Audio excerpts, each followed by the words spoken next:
Back to quarterfinals time at the Roxy Pro. If you're just joining us, Tyler Wright had a come-from-behind score into the nines to take out local favorite Joanne DeFay, as now we move on to quarterfinal number 2.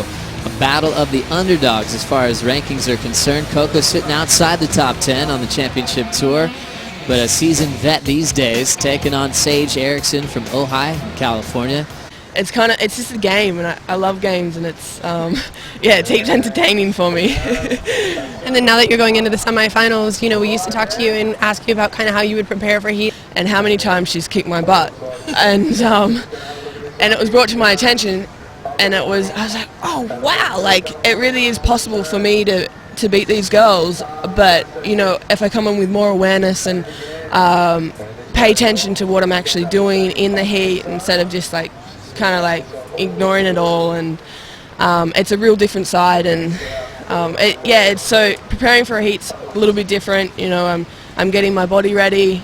In that first semifinal so far, Sage Erickson turns in a 5.5 that she just got during the interview with Tyler. Coco 0.2 start with now 17 minutes to go. Single wave that Steph got, that huge score, I mean, that's just stuff that we miss so much from her.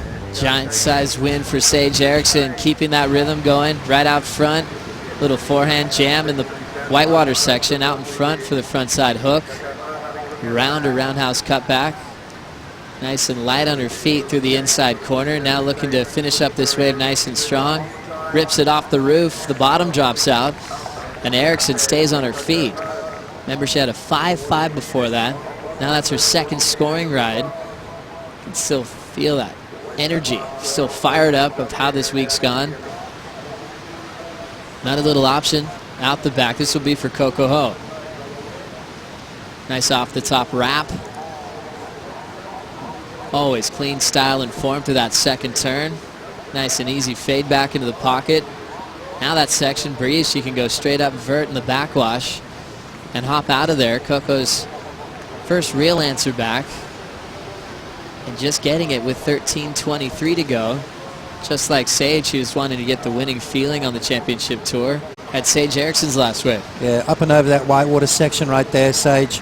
Out on the open face, just waiting for this wave to stand up on that inside bank. Now it starts to steepen up a little bit. Sage just milking this one through, nothing major just yet. So it's not going to be a huge score for Sage. Finishes off with a vertical turn, so just trying to back that 5 up, just trying to find some sort of momentum. Coco, this is definitely her best wave right now. Light on her feet, beautiful style that Coco has. Puts her board in the right place at the right time. Little snap right there too.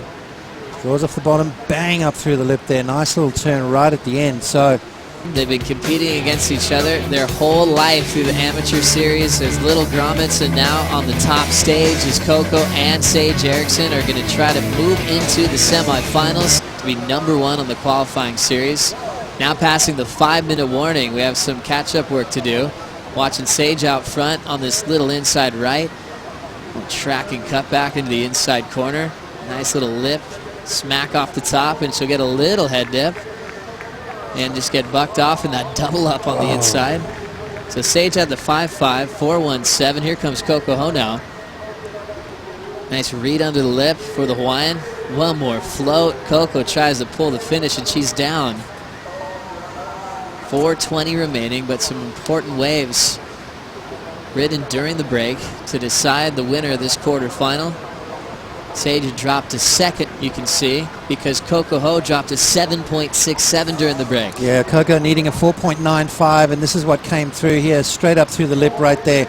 Back-to-back maneuvers. That's what the judges want to see. Combination of major turns, variety. And right there, Coco stamping her authority on that last section. The judges loved it. 7.67 puts her in the lead. Now Sage Erickson needing a 6.91 on this wave. Jamming it in the pocket right there, using a lot of power. Sage Erickson snaps it up through the lip. She's on her way to a good score here, just needs to finish it off, and then somehow it just gets flipped off at the end right there. Is that going to be the difference, Joe? Then right behind her, Coco trying to improve on a 4.73. Through the lip again, free falls out of the sky. And again, back-to-back turns right there on the inside, but doesn't quite ride out of that last one. Is that going to better her 4.73? Sage looking for a 6.91. just to name a few. Sage Erickson, though, under pressure with 55 seconds to go, needs a 6.24. Coco did the 7.67. Sage's low score of 5.5. Priority is with Erickson. So now with 23 seconds to go, Sage looking for the score on this right. Frontside carve, nice start. Little forehand hook again for Erickson. Coming around the corner, dagger in the pocket. One more off the lip, and Erickson finds a finish. So a fair answer back. Are we going to get repeat buzzer beaters? So the first two heats of the morning, Erickson needing a 6.24. It'd have to be her best wave of the heats. Little fist pump right there. And they're going to compare those. Coco's best wave right here. A little bit more vertical, I think, that Coco went on this wave. Sage was more that big jamming turn in the pocket. Coco went up into the lip a bunch of times. Let's have a look at Sage's approach. See how it's a little bit more horizontal.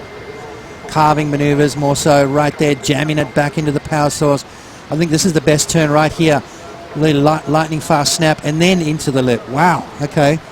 So there was 4 solid turns on that wave, with the best one being the last one, a little bit more critical. And now we played the waiting game. Scores are now drifting in. It's enough. Sage Erickson drops an 8.0 on the final wave to take the heat off Coco Ho to move on into the semifinals. Her personal best ever result is the semifinal on the championship tour. Repeat buzzer beaters to start off the morning here at the Roxy Pro. Chris Amore coming up next against Nikki Van Dyke.